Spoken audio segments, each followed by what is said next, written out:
I never really was a civilian because, like I say, I made a lifelong decision at the age of 12. You know, Cool. for me, man, I'm just trying to get back to life, man. I just want to enjoy life, get a chance to enjoy life on a different level.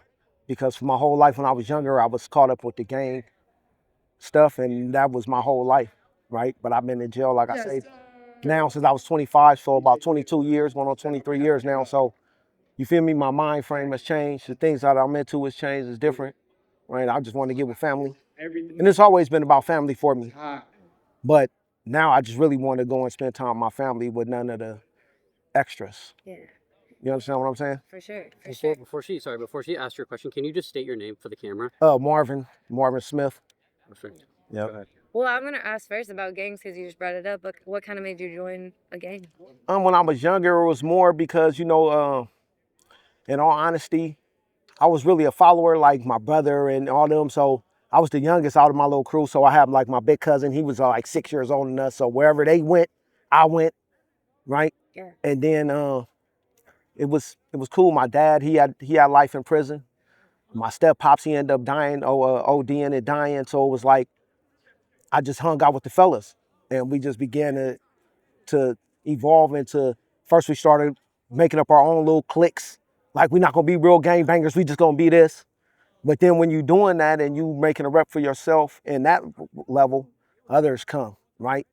And they you attract the real gangs. Like, oh, they hard, them little dudes right there. They see you fighting and things like that, so they want you to be part of their team. Yeah. You go to school, it was just, I don't know, and then it just became like something we did. Like it just became a lifestyle, like normal, something that I done every day, Yeah.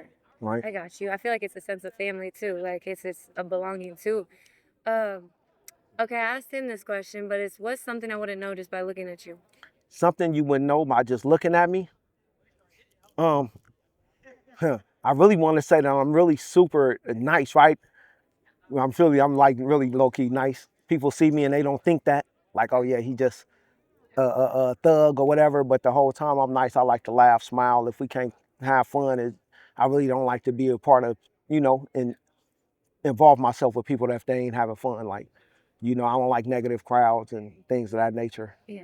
So Yeah. yeah, man. You don't have to answer anything I ask you, by the way, because sometimes I get in there. So just say next or skip if you don't want to answer. No questions asked. I answer everything. Okay, that's a dark one, but what's the most pain you felt that wasn't physical? The most pain I felt that wasn't physical, it have to be a death. Like when my brother died, as soon as I came to jail, I was in the county and he died. Then when my grandmother passed, my pops, I experienced a lot of death since I've been in jail. Like I said, I've been down for 22 years now. So, over the years, people getting older, they passing, and certain people would hurt worse than others. Like I say, my brother, my dad, he went to prison when I was 3, 4 years old, so I really didn't know him. And I think the fear of ending up like that is what holds me and keep me fighting, trying to see myself out because my dad passed and he died in prison. So that keeps me wanting to fight to free myself because I don't want that same fate. How do you feel like growing up without a dad around impacted you? I think it left me susceptible to outside influences, right? I think that's what it did for me. Instead of me um, being able to turn to my dad, like, play sports, catch whatever with it, I turned to outside influences. People that I seen as being men figures. My mom's boyfriends, my auntie's boyfriends, half of them was gang members and things like that, but that's who I seen as male figures, right? So I was easily influenced on that level because, yeah, like I said, it left me susceptible to all the, outside influences. How do you define being a man now? Being a man now, I think is taking care of your business, loving your family, and just being there and being a person that being a guide, the guiding light. Especially for the young, the next generation. Not having them stuck in this same uh, place that we're in, coming in and out of jail. We used to think this was cool. The men in our lives told us this was cool. Like now, when the youngsters come in here, I tell them, man, do you got your GED? Do you know math? What do you know? I'd have been a tutor, I'd have been different things, so I help people in that realm. I'm about to graduate from college this year, so, Congratulations on yeah, that. thank you. So, I think I preach more education than anything, And I believe that's the best way to be, right? Because that's one thing they can't take away from us is what we learn, our mind. Mm. Mm. What do you think one of the most impactful like pieces of advice you were given, or what's the most impactful thing that you've learned since you've been in here? Since I've been in here, the most impactful thing that I learned, that's a good one. Because it's a lot, right? Because I have a few mentors on the yard and in prison. Some of them you guys met out here. Um, but the most impactful thing I learned was just to keep your friends and your family close. Don't allow nobody to intervene and to badmouth your family, like, because sometimes we'll get to feeling some kind of way, right? If we lose contact with certain family, we get to feeling like forget them, they don't love us, right? But someone told me, like, man, they still have lives to live. Life don't stop because you in prison. What's the hardest thing emotionally about being in prison? The hardest thing The emotionally, hardest thing in general. well, I'm gonna say not being able to live life, right? Like I said, just being in prison all this time, I see technology, I see things that has come about. Like I said, I was out. There was no social media. There was no mice. It wasn't even MySpace. Wasn't even out yet. So that lets you know I've been in jail for a long time, right? I think came out like right when I came to prison, probably a year or two while I was still in the county jail fighting my case. But I think just watching, knowing that life is passing me by, that's just watching it is kind of but like I say, that's all part of my drive also. I don't let it keep me down, keep me depressed. It makes me want to get out, do better. Like, I got kids out there that look up to me, so I give them advice. They ask me what do they think, and I try to be the best father figure I can be for them from here, right? And it's things like that. And like I say, just being away from my family. My mother's getting older. Like I said already, my grandmother, she raised me, lost her, so it's yeah. If your mom was sitting here right now, what would you tell her? First of all, I'm sorry for not being a person that she wanted me to be, right? Um, because I changed my whole perception of life when I joined the gang. I dropped my name, my real name, the name she named me, and had everybody calling me by my gang moniker, right? I uh I started messing up in school. That's why I think school is so important now, because I realized that I limited myself. And she always looked at me as being a smart one. That's why I never really played sports growing up. I was always the smart one.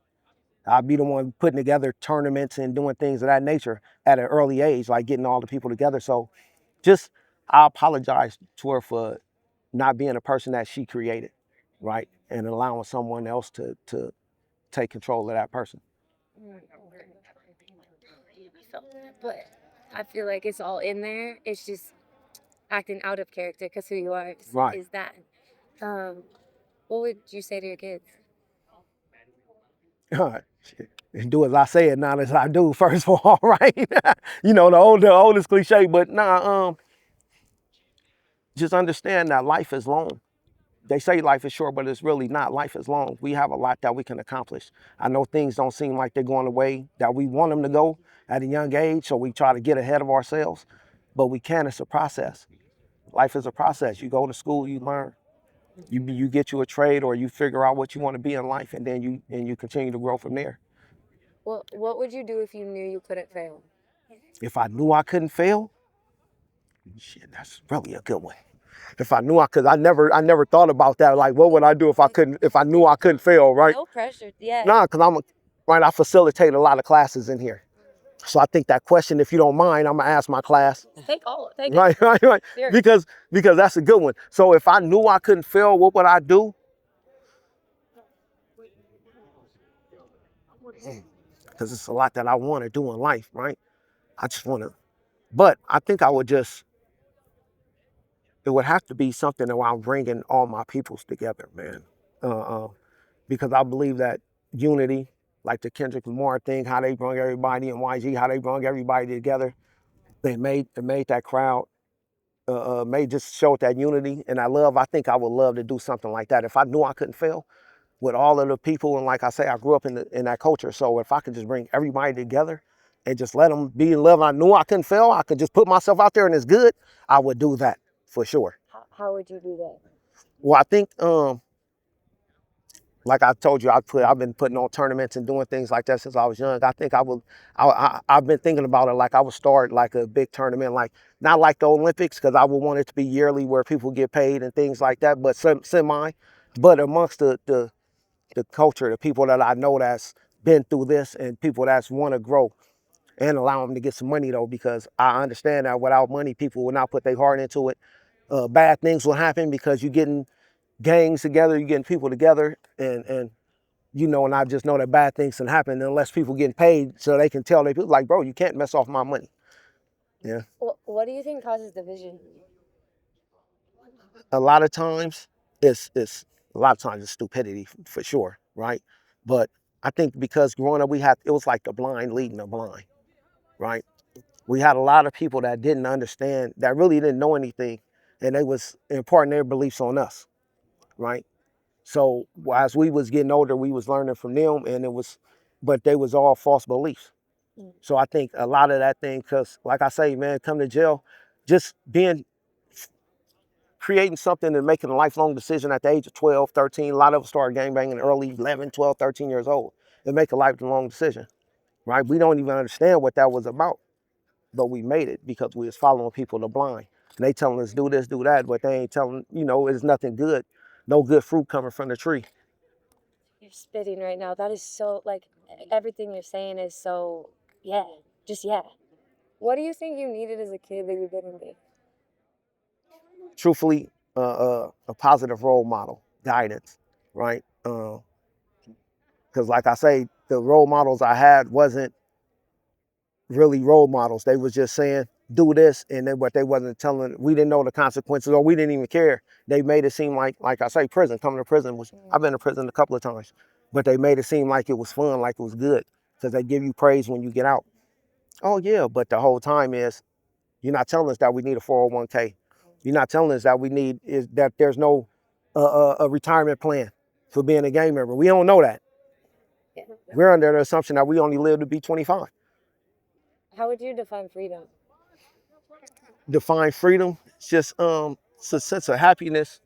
For me, freedom would be, like I say, just getting out there with my family and enjoying my family, being able to live life, go travel, just do things that I've never done, right? And then becoming a normal citizen for one.